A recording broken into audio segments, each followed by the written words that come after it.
तो welcome back to my new another video guys. तो आज बात करेंगे हम स्टॉक मार्केट के बारे में। স্টক মার্কেট একটা মানে এখনকার লেভেলে বিশাল কিছু। স্টক মার্কেট মানে অনেক কিছু। এখন সবাই স্টক মার্কেটে পাগল একদম। তো ওটার বিষয়ে দেখবো আমরা স্টক মার্কেটটা কি। আবার আমি যদি গুগলে সার্চ করি, বেসিক সিম্পল একদম মানে বিগিনার থেকে শুরু করবো। হ্যাঁ, যারা স্টক মার্কেটে জানে না কিছু, তাদের জন্য একবার প্রথম থেকে একদম মানে বেসিক থেকে শুরু করে সব একদম অ্যাডভান্স অব্দি সব কিছু জানবো। প্রথম থেকে জানতে হবে। প্রথম কি আমরা জানতে হবে স্টক মার্কেটটা কি। আগে আমি যদি গুগলে সার্চ করি স্টক মার্কেট কি, তবে আসে কি, the stock market is global network where the investor buy and sell public trade companies. মানে কোনো কোম্পানির শেয়ার, কোনো কোম্পানির শেয়ার পাবলিক যখন বাই সেল করে, এটা হলো stock market. Okay, stock market buy কোনো কোম্পানির শেয়ার বাই সেল করে, ওটা হলো স্টক মার্কেট। আচ্ছা, ওইসব বাদ দাও। বাই সেল মানে বেচা কেনা। এটাতে প্রফিট কি আছে এটা সবাই জানে। কম দামে কিনবো, বেশি দামে বেচবো। এইভাবে এইভাবে বিক্রি করলে প্রফিট, বাস। প্রফিট আর প্রফিট, কোনো লসই নেই। তো এতটা সহজ না যে কম দামে মানে প্রাইস দিয়ে শুধু বাড়ে কমে না, এমন কিছু না।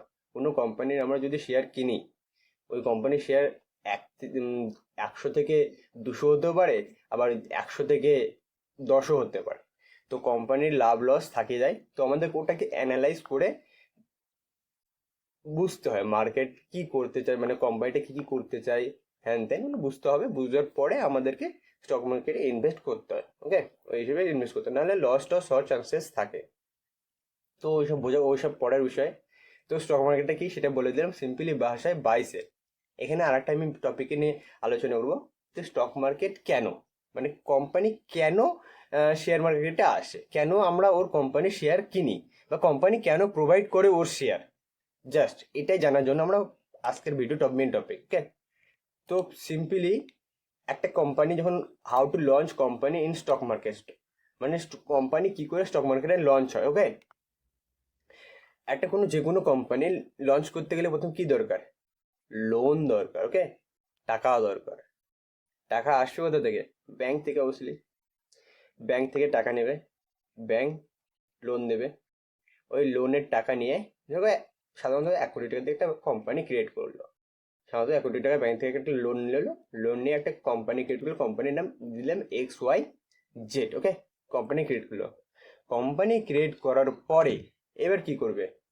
কোম্পানি তো ক্রিয়েট হয়ে গেল, কোম্পানি ক্রিয়েট তো হয়ে গেল, এবার কোম্পানি চলাতে কি লাগবে?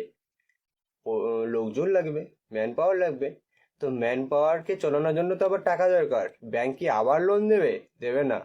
তো টাকা আসবে কোথা থেকে? টাকা আসবে কোথা থেকে? এবার কোম্পানি কি করে তখন? নিজের আইপিও লঞ্চ করে। কি আইপিওটা কি? স্টক মার্কেটে জয়েন করার জন্য, বা এক কথা ভাষা ভালোবাসে জয়েন করার জন্য আইপিও লঞ্চ করে। আইপিও লঞ্চ করে। তো সিম্পলি আইপিওটা কি? যখন কোনো একটা কোম্পানি লিস্টিং হয়, ওকে, কোনো একটা কোম্পানি স্টক মার্কেটে লিস্টিং হয়, তখন ওটা আইপিও লঞ্চ করে প্রথমে। ওকে, আইপিওটা কি? প্রথমে যখন আমরা কোনো একটা কোম্পানি এই স্টক মার্কেটে লঞ্চ করি, তখন তো ওই কোম্পানির শেয়ার টেয়ার থাকে না।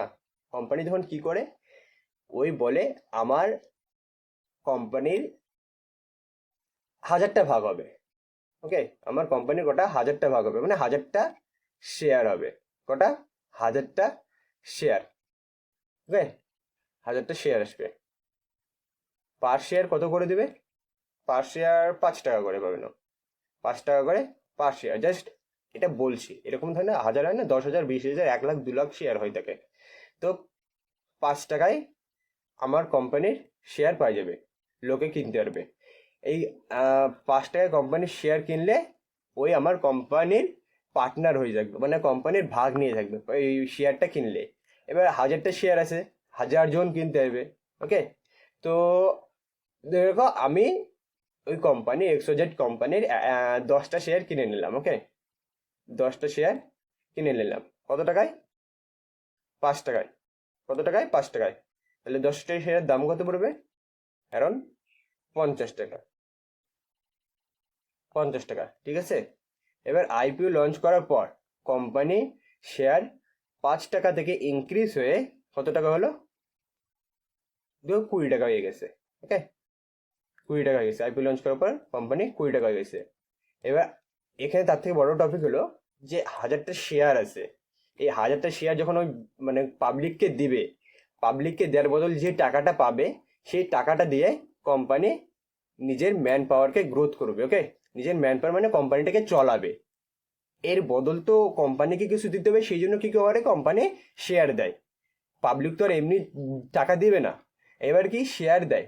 এবার শেয়ারও ভাও যখন বাড়ে তখন পাবলিকেরও প্রফিট হয়, প্লাস নিজের কোম্পানির প্রফিটও হয়। কেন প্রফিট হবে? শেয়ার বাড়ে কেন? কোম্পানির গ্রোথ হলে শেয়ার অটোমেটিক বাড়বে। ওকে, বুঝতে হবে জিনিসটাকে, বিষয়টাকে ভালোভাবে বুঝতে হবে। যদি না বুঝতে পারো আবার ভিডিওটা দেখো, কাজে দেবে। তো কোথায় ছিলাম? বাড়ে, 5 টাকা থেকে 20 টাকা হয়ে গেল। ঠিক আছে, কোম্পানির শেয়ার 20 টাকা হয়ে গেছে। এদিক কিন্তু কোম্পানির 1000টা শেয়ার ছিল, 1000টা শেয়ারের বদলে যে লোকে টাকা দিয়েছে সেই টাকাটা দিয়ে কোম্পানিটা চলছে। ওকে, এবার ওই 1000টা লোকের প্রফিট করার জন্য প্রফিট তো লাগবে না, কেউ ওরা তো এমনি শেয়ার কিনতে আসেনি। এবার 1000টা লোক যে শেয়ার কিনছে ওই শেয়ারের দাম 5 টাকা থেকে বেড়ে গিয়ে 20 টাকা হয়ে গেছে। ওকে, এবার আমার কাছে 10টা শেয়ার ছিল, আমার কাছে কতগুলো ছিল? 10টা শেয়ার ছিল। এখন 10টা শেয়ারের দাম কত হবে? 10টা শেয়ারের দাম কত হবে? 200 টাকা হয়ে গেল, তাই তো? আমার কাছে আমি 50 টাকা শেয়ার কিনে আমার শেয়ারের প্রাইস 200 টাকা হয়ে গেল। কত টাকা প্রফিট হলো এখানে? 150 টাকা। ওকে,